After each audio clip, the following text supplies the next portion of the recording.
Hey guys, Zack here, and welcome back to another review, and today we'll be taking a look at Jurassic World Camp Cretaceous Season 2. Season 2 dropped this Friday, and I watched it. You know, overall I like it, I'll talk more about it in a second, but first I want to give a big spoiler warning.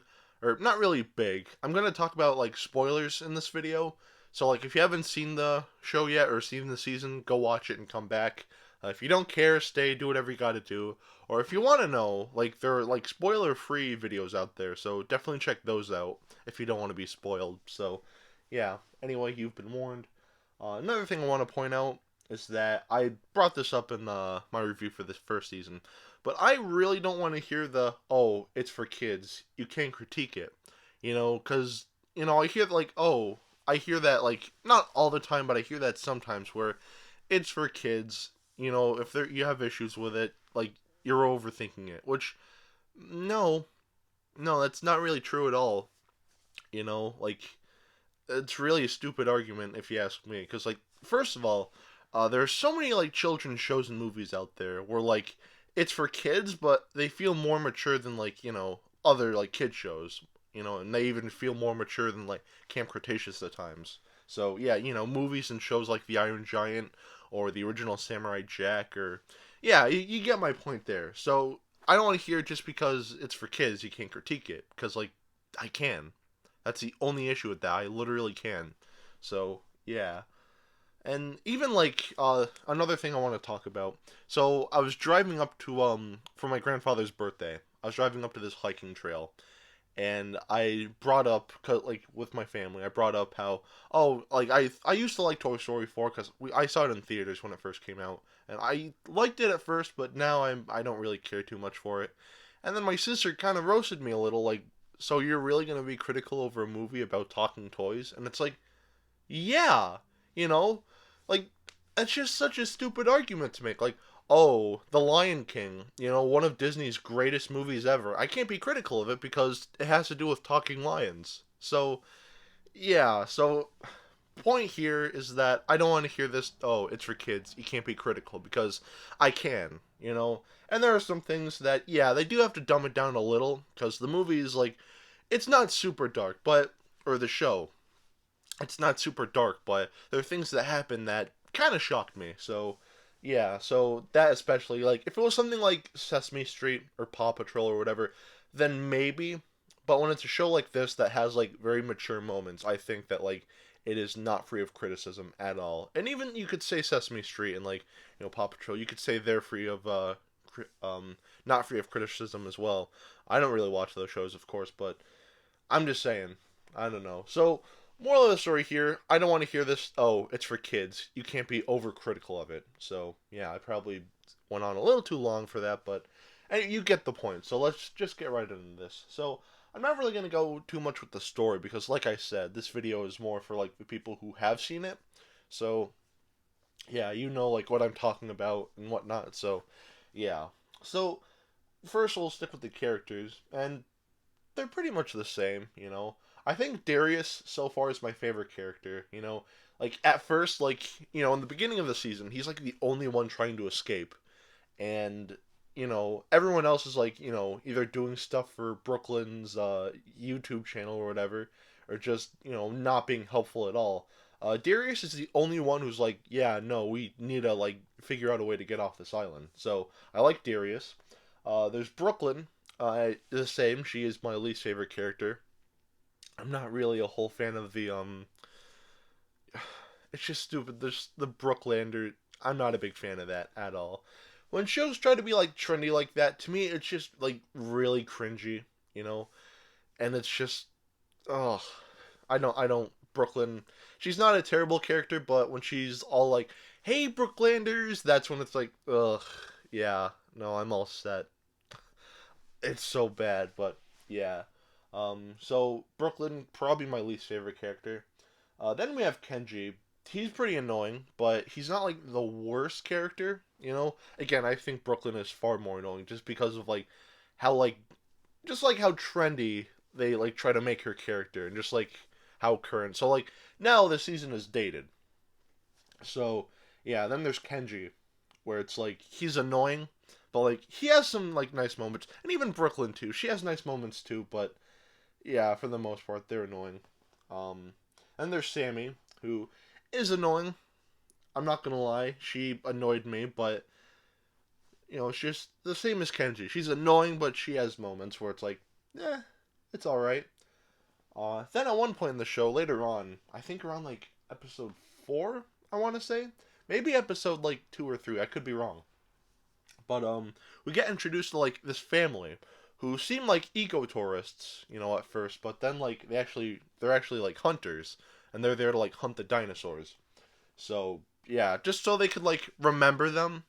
It's still like they're still like the bad guys of the show. I like them. They weren't the best, but they were all right.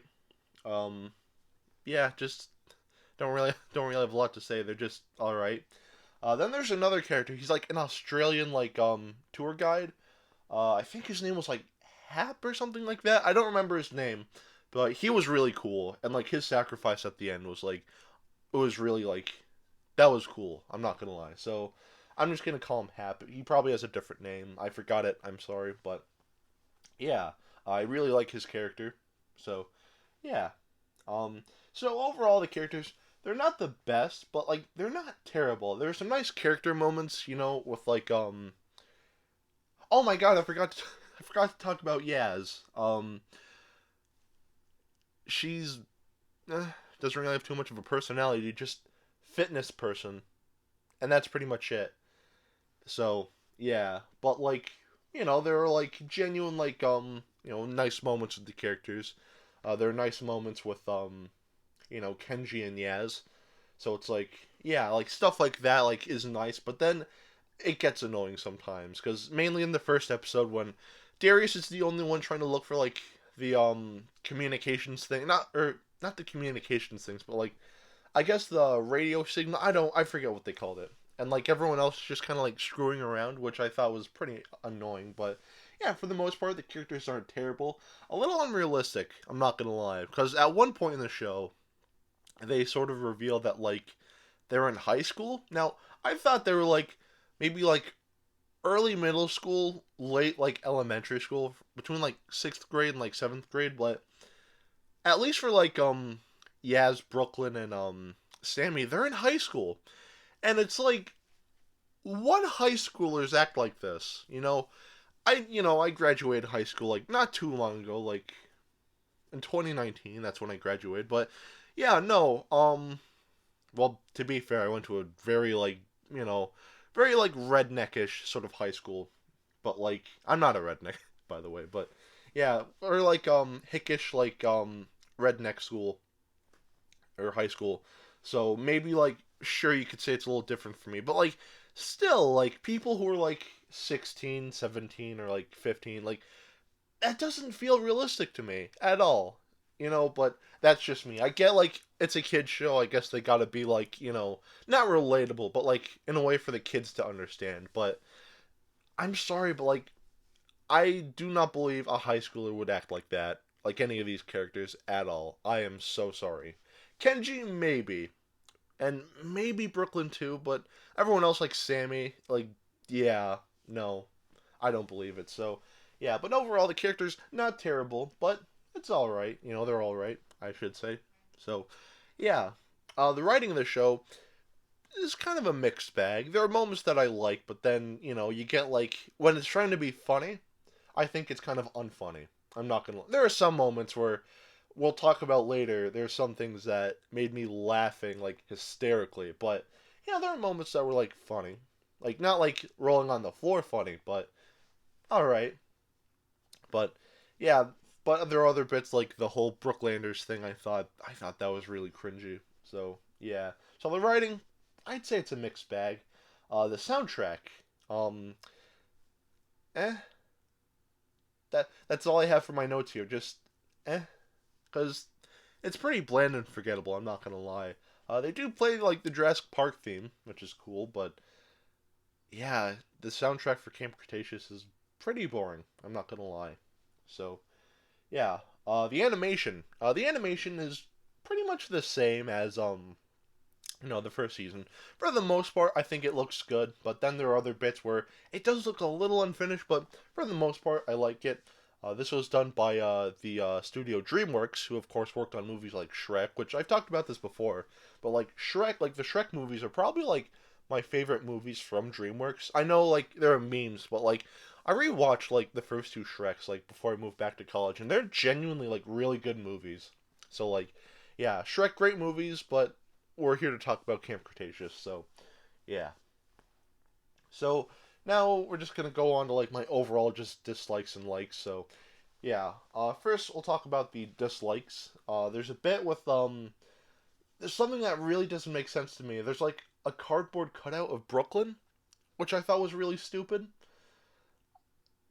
I don't get it because I remember I was watching Clayton Fioriti's video about like this scene, like how like Netflix they dropped like the scene with the T Rex attacking, and like he said that like maybe it's maybe it could be a cutout because like the anime she looks a little stiff here, so maybe it's a cardboard cutout, and I didn't believe that. I thought it was a little stupid. Like they're not gonna do that. And then sure enough, I'm eating my own words because they do that, and I just think that's really stupid. I'm not gonna lie. So, yeah. Like I said, the whole Brooklander nonsense is kind of very, or not kind of, but very, very cringy for me. So I'm not a big fan of that. The lack of Toro. Now, this is like the same issue I have with the first season as well. But like, and all of like the toys and everything, it's marketed to be like Toro is like the main like dinosaur antagonist, and I think it's really cool that we have like a Carnotaurus as like the main villain again. And we haven't gotten that since Disney's Dinosaur. So I think that's like really cool, and I love that. But like in the first season, he didn't show up a lot. He chased the characters like maybe like twice, I want to say. Not a lot. He wasn't in the show a lot, which is very disappointing. And he did appear in this season as well. Um, well, he appear he like messes with Ben because spoiler alert, Ben is alive. So like they have a bit of a conflict, but we'll talk about Ben later. It's so stupid, but yeah, no, a lack of Toro. More Toro would have been nice, but overall, we at least got to see him. So this is like another thing that doesn't make sense to me. So on Main Street, like they're trying to avoid the hunters because at first they seem like eco-tourists, and then later Darius and everyone finds out that like they're hunters and they're here to like kill the dinosaurs, so like they gotta stop them. So there's a point where Darius and Sammy they're running around on Camp Street, or they're like trying to like get away from them, like sneaking around, and they have their guns, which okay, like the hunters, they have like cattle prods, so like they're gonna like shock them, I guess, or they're like going to if they don't hand over the guns. But like that's just it. They have their guns. You'd think that like, oh wait, we have their guns. We could literally just take them out and like, shoot them. Or not shoot them. And I know this is a kid show, and I know like I was just doing this big rant at the beginning, like, oh, it's for kids, like I don't want to hear that. But like I don't know. I just feel like, wait a minute. We have their guns. We can at least, like, threaten them to make, or just kind of, like, scare them, shoot around them to make them think that, like, yeah, no, like, get off this island now. You know? So, yeah. I just think that was a little unrealistic, but, whatever. Um, so, at the end of the show, there's a moment where, like, because, like, the hunters are trying to get to the watering hole because that's where, like, most of the dinosaurs are. So basically, Darius and everyone's plan is to like get the like all the dinosaurs away from the watering hole, so that way like they're all gone. But then there's a point where like they start running back, and it's like, well, wait a minute, why are they running back to the watering hole? And it's revealed that like Rexy, the T Rex, is chasing the whole herd. Now, this is a big herd filled with like brachiosaurs, Sinoceratops, Stegosaurus, and there's all these different, like, animals at once.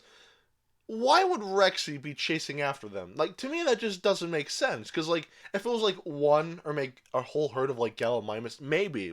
But, like, when you have things like Sinoceratops and Stegosaurus that literally fight carnivores, it's, like, it's a little unrealistic. Like, that's like, get like starting a fight with everyone in a bar. Like everyone's gonna gang up on you. I feel like if you were to like try to attack, I feel like the Sinoceratops or Stegosaurus, I feel like they just, oh, there's more of us than there are of this T-Rex here, so let's just beat the hell out of her.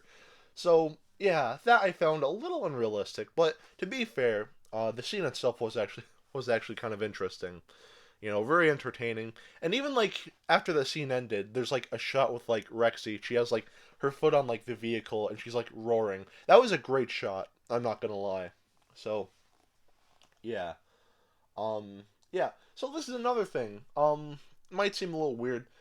There are a lot of dinosaurs lacking in the show. There's no like Triceratops. There's no like Gallimimus, Stygimoloch, Apatosaurus, or anything like that. Instead, it's just Sinoceratops, Stegosaurus. Excuse me. Um, Brachiosaurus, and yeah, just like or Parasaurolophus, and yeah, just like not a lot of dinosaurs, but like it would have been nice to see like Triceratops and Gallimimus, and the Stygimoloch would have been nice. Patasaur. There's so many dinosaurs I wish were here, but they're not, and I think that's kind of weird. So yeah, there's no like Triceratops or Gallimimus, which I think is a little disappointing, but not the worst thing ever. Um, this isn't really a complaint. This is just something I found kind of weird. Blue, the Velociraptor, she has like some cameos in the show. She just pops up from time to time. There's no real reason for her, like to be here. I get like cameos, but like I wish there was a scene that like involved her instead of just like, oh, there she is in the background or whatever. So yeah, there was like one scene where like the entire Raptor squad just sort of like almost attacked Darius and Kenji, but here just Blue just on her own. So I thought that was a little unrealistic. So okay, not unrealistic, but like just kind of pointless. But I digress. Now we're gonna talk about the things I liked, and there are definitely some things that I liked about the show. First of all, T Rex. We finally have a T Rex. The first season had no T Rex, which made sense considering it took place like before the events of Jurassic World happened. But again, like there wasn't really like any T Rex, but we have the T Rex again, and she is great. It's great to see her again. And the T Rex is actually scary here because not only does she like kill like the hunt or she kills one of the hunters, but she also like tries to attack like the kids. So it's like she's not like the hero like she was in Fallen Kingdom. Because to me in Fallen Kingdom she felt too much like a hero. Like I'm here to save the day from like the Carnotaurus or whatever. So yeah, she's actually like scared, like trying to like get the kids. So it's like yeah, it's great to see that again. So yeah, the Baryonyx family, I really like that. Very like touching, very sweet. Cause like they're sort of like one of the antagonists of the show, like as far as dinosaurs go, and like they're not like meant to be like cold blooded killers. They're like a genuine like family of like Baryonyx just caring for each other, and it's honestly really sweet and touching. And then it gets emotional because spoiler alert, one of them dies. I know their names. There's Grim, Limbo, and Chaos, but like I don't know which one's which. I'm sorry, but yeah, no. One of them like gets shot, and it's really sad. Like I remember, I was just no. I was really like that was actually really emotional. And then like the other two came along, finds the dead body, and like oh my god, it was really emotional. But I will say this, the death of one of the hunters, like the one that shot one of the Baryonyx, she died because like two of them snuck on the boat and just killed her, and I thought like what a great like she definitely deserved that. So like yeah, I feel like she like her death was great. Very warranted. So yeah. So the Baryonyx family trio, I really like that. So yeah.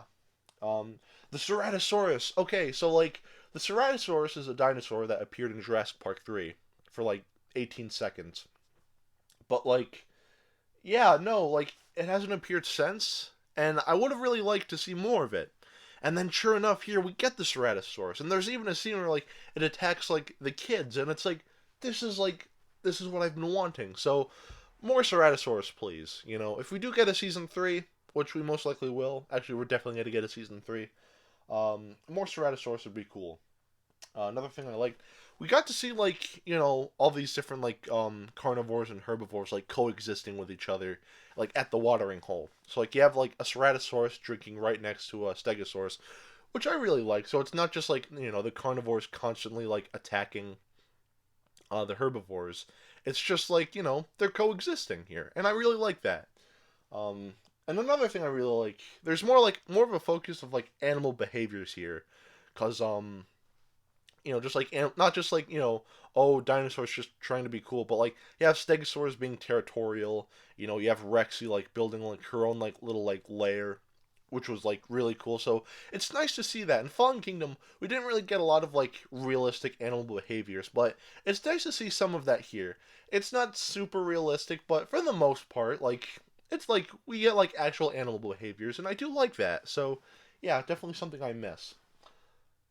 So this is the part. Okay, so as I said earlier, Ben, he turns out to be alive, and Bumpy, spoiler alert, becomes fully grown. Jurassic World Camp Cretaceous, at least with Ben here, slowly turns in to Gendy Tartakovsky's Primal, which, by the way, is a great show. You should watch it.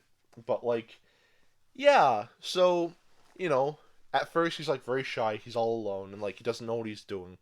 And then like there's like more of like a montage of him like becoming stronger and like more adapt to like living on Isla Nublar. So then he basically makes like a bandana. He makes a spear and literally confronts Toro the Carnotaurus and literally fights him. And it's just so stupid. And then Bumpy comes along, because Bumpy's all fully grown, which, by the way, I actually like Bumpy. I didn't expect to like him as much, but I like him and Ben's relationship. Like, I think that's honestly really cute. But, like, yeah, Bumpy comes around, fully grown, and they both beat the hell out of Toro. And then Ben, like, he goes from this dorky, like, nerdy, like, character to this, like, it's just stupid. I love it. It really felt like, primal to me. Like, you had this humanoid with a spear confronting a pretty big theropod dinosaur and then taking it down with the help of, like, a blue dinosaur. To me, that, I get very, like, yeah, that feels like Gendy Tartakovsky's Primal to me. And there's a bit where, like, so, Brooklyn, Kenji, no, not Kenji, actually, maybe Kenji. Kenji, Brooklyn, and Ben and the hunter guy. They're all riding on a motorcycle. So like they drive out of the building and like they're in like they jump, and then the building explodes. Then there's Ben riding Bumpy with like this huge explosion in the background. It's just slow motion. He's putting like hand sanitizer on his hands while riding. It's just it's just stupid. It's just like really stupid. It's really unrealistic. Like this is probably like the most unrealistic thing to come out of probably the entire franchise in my opinion, whether it be the movies or books, but like it's so stupid, but like it's great. It's really great. But yeah, I didn't expect the show to go this route, but sure enough it did. So, yeah. And I guess one of the last things I liked about the show, there's actual compy aggression. There are scenes where like compies actually like attack like the main characters. We didn't really get that in Fallen Kingdom, and we got a little aggression in the first season, but here they straight up like attack the characters at some points, and that was like really cool. So yeah. So conclusion, what did I think? I liked it a lot. Like most of what I said in my review for this first season applies here. But yeah, no, I like it. It's a little more shocking because there's a bit with the hunters where Darius discovers like the severed head of a Sinoceratops, which was pretty extreme. I'm not gonna lie. Not perfect, but still a fun show. I feel like this is something like adults could like, but I feel like kids, like mostly kids, are gonna like. There are some people, online who don't like the show. To be fair, there are moments where it's like, yeah, it is kind of cringy, but yeah, no, I think this is a fun show, and they do set up for season 3 with like this weird like creature like in ice. Some people think it's the Spinosaurus. I don't know. I don't know what it could be, but yeah. So overall, I like it. Not the best thing ever, but for what it is, I genuinely like think it's an all right show. So yeah, for me, I'd say it's like probably like probably a 7. I'd give it. it has like a good chunk of flaws, but it's still a lot of fun, and I like it a lot. So yeah. Anyway, that is it for today. Have a great rest of your week, and I will see you in the next video. Peace. Zack out.